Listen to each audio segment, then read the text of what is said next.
Hallo, welkom by Boekevat at 8. Ek wil met jou gesels oor, roep jy die versterkings in? Nou die teks wat ek vir jou wil gee is uit 2 Konings 19 vers 1 tot 2. Daar staan, toe koning Hiskia dit hoor, het hy sy klere geskeur, 'n roukleed omgehang en na die huis van die Here gegaan. Hy stuur toe vir Eljakim, hoof van die hofhouding, Sepna, die sekretaris en die oudste van die priesters.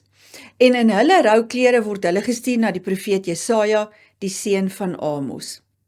My vraag aan jou is, was jy nou al vasgedraai in 'n probleem of vasgeloop in 'n probleem waar jy nie eintlik jou uitkomkans kon sien nie?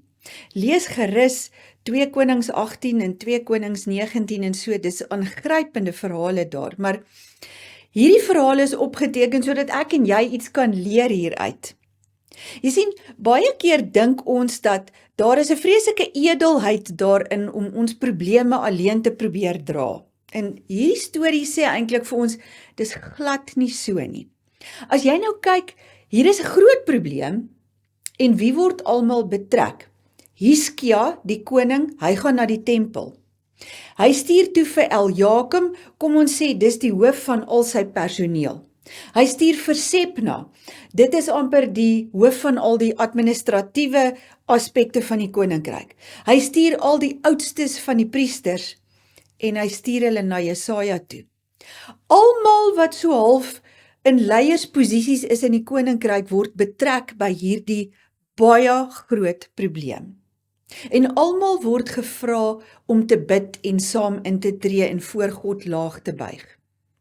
Dis die een van die min plekke waar ons in die Bybel sien dat die profeet en die priesters en die koning almal saam in harmonie is en hulle bid en hulle vra die Here om hierdie een enkele reusagtige probleem vir hulle te help oplos.